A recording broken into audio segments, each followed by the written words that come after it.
জব্দ কৰা গৰু মুকলাই দিয়াক লৈ উত্তপ্ত পৰিস্থিতি হৈছে আৰু ইয়াৰ পিছতে আমছু আৰু সংখ্যালঘু সংগ্ৰাম পৰিষদ গৰজি উঠিছে। আমি এই মুহূৰ্তত দৃশ্য দেখুৱাইছো আপোনালোকক।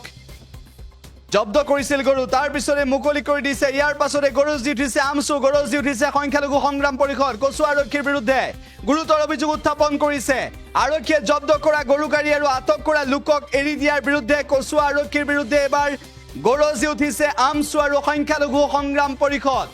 উল্লেখ্য যে আমছু আৰু সংখ্যালঘু সংগ্ৰাম পৰিষদে এই সন্দৰ্ভত মুখ খুলিছে। জব্দ কৰা গৰু কিয় মুকলাই দিব প্ৰশ্ন কৰিছে। এই অভিযানত কচুৱা আৰক্ষীয়ে 9খনকৈ গৰু ভৰ্তি বাহন জব্দ কৰিছিল। 18জনকৈ লোকক আটক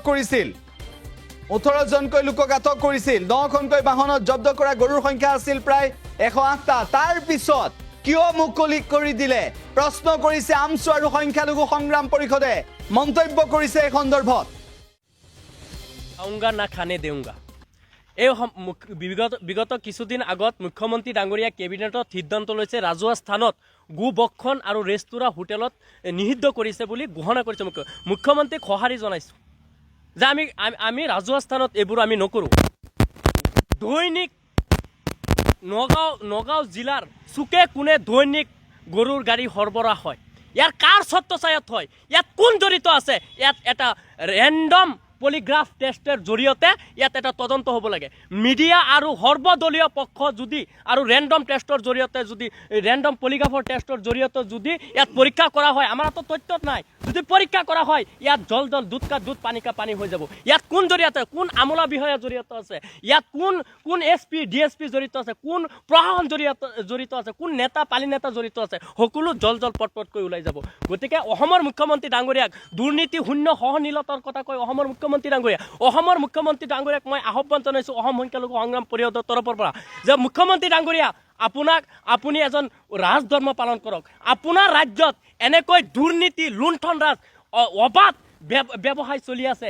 এই ব্যৱসায়ৰ প্ৰতি আপুনি চকু দিয়া উচিত। কাৰণ আপুনি এজন ধৰ্মক টাৰ্গেট কৰি, এটা বিশেষ জাতিক টাৰ্গেট কৰি আপুনি যা তা সিদ্ধান্ত ল'ব পাৰে। কিন্তু ইমান ডাঙৰ এটা চিণ্ডিকেট, কোটি টকীয়া চিণ্ডিকেট চলি আছে, এই চিণ্ডিকেটৰ প্ৰতি আপুনি কিয় দৃষ্টি আকৰ্ষণ ৰাখিব নোৱাৰে? আচলতে আৰক্ষীৰ সোপা দিলা নীতি বিগত দিনৰ পৰা সোপা দিলা নীতিৰ বাবে আজি সমাজত দুৰ্নীতি লুণ্ঠন ৰাজ দিনক দিনে বৃদ্ধি হৈ আছে। যাৰ বাবে নেকি কচুৱাৰ আহে পাহে দি ব্যৱসায় ৰাতিয়ে দিনে গৰু চিণ্ডিকেট চলি আছে। আমি অসম সংখ্যালঘু সংগ্ৰাম পৰিষদে আমি মুখ্যমন্ত্ৰী তথা অসম প্ৰশাসনক আহ্বান জনাইছোঁ, আপোনালোকে যদি এইবোৰ যদি বন্ধ নকৰে, এই চিণ্ডিকেট যদি বন্ধ নকৰে, আমি অসম সংখ্যালঘু সংগ্ৰাম পৰিষদ আৰু আমছুৱে যৌথভাৱে প্ৰতিবাদ কৰিম। ইয়াত কোনো ধৰণৰ আমি ৰাজপথ অৱৰোধ কৰি প্ৰতিবাদ কৰিম। ইয়াত এটা তদন্ত হ'ব লাগে। আজি চাওক, আমাৰ কচুৱা থানাই কিবা এটা গৰু গাড়ী ধৰিছে। গৰু গাড়ী ধৰাৰ পিছত আজি কালপিতকেইটাক কৰায়ত্ব কৰিছে। কিন্তু কোন বিষয়াৰ ছত্ৰছায়াত আকৌ এইবোৰ কৰিব লগা হৈছে? আমাৰ এটা তদন্ত হ'ব লাগে, ইয়াত নিৰপেক্ষ। আমি আমাৰ সংগ্ৰাম পৰিষদৰ পৰা আমাৰ এইটো দাবী। কচুৱা থানাৰ OC সাহেবে প্ৰায় 9টামান গাড়ী গৰু গাড়ী তেওঁ কৰায়ত্ব কৰিছিল। তাৰপিছত কৰায়ত্ব কৰাৰ পিছত তেওঁ কাগজ পত্ৰ নথি পত্ৰ তেওঁ দেখাৰ পিছত দেখিছে চবকেইটা অবৈধ হোৱাৰ কাৰণে গৰুশালাত সেই গৰুকেইটা তেওঁলোকে সমজাই দিছিল। আৰু যিকেইটা মানুহ কালপিত, সেই মানুহকেইটাক তেওঁলোকে কৰায়ত্ব কৰি 24 ঘণ্টা তেওঁলোকে লকআপত ৰাখিছিল।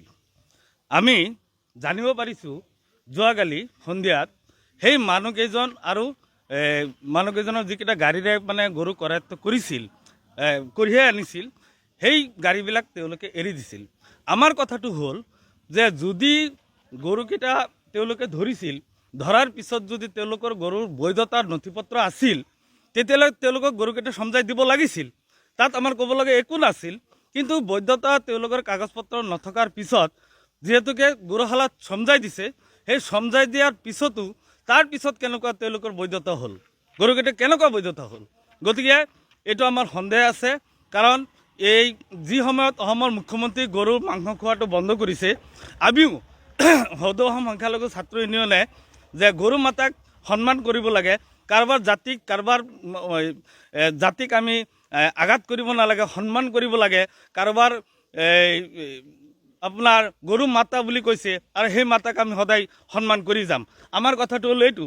কিন্তু মুখ্যমন্ত্ৰী ডাঙৰীয়া দিনত আপুনি ক'ব যে গৰুৰ মাংস খোৱাটো বন্ধ কৰক, ৰাতি হ'লে ইয়াত সিন্ডিকেট চলাব এইটো আমি কেতিয়াও মানি নলওঁ আপুনি একাংশ ৰাজনীতি কৰিবৰ কাৰণে যদি এইটো মনোবৃত্তিৰে আপুনি ৰাজনীতি কৰি আছে তেতিয়াহ'লে আমি আপোনাক ধিক্কাৰ জনাইছোঁ সেইকাৰণে ধিক্কাৰ জনাইছোঁ আপুনি সঁচাকৈ গৰু মাতাক সন্মান কৰক আমিও গৰু মাতাক সন্মান কৰিম ইয়াৰ পৰা মেঘালয় যায় মেঘালয়ৰ পৰা ডাইৰেক্ট বাংলাদেশত যায় যি অসমৰ গৰু বাংলাদেশৰ মানুহে খাব পাৰে অসমৰ মানুহে খাব নোৱাৰে সেই কথাটো আমি ধিক্কাৰ জনাইছোঁ আৰু বাংলাদেশে এই আমাৰ অসমৰ পৰা গৰু কঢ়িয়াই কালি কেৱল যোৱাকালি নহয় আজি প্ৰায় 6 মাহ ধৰি এই কচুৱা থানাৰ অন্তৰ্গতত ডেইলি প্ৰায় 500 মান গৰু তেওঁলোকে মানে সিন্ডিকেট চলাই আছে ইয়াত এতিয়া কোন কোন জড়িত আছে আমি ক'বলৈ হ'লে যেহেতু ৰাজনীতিকৰ এটা প্ৰেছাৰ আছে আৰু নগা আৰক্ষী অধীক্ষক মহোদয়ক আমি অনুৰোধ জনাম যে নথিপত্ৰ নথকাৰ সত্ত্বেও গৰুকেইটা কিয় মুকলাই কৰি দিলে গাড়ীকেইটা কিয় মুকলাই কৰি দিলে চিজ কৰাৰ পিছতো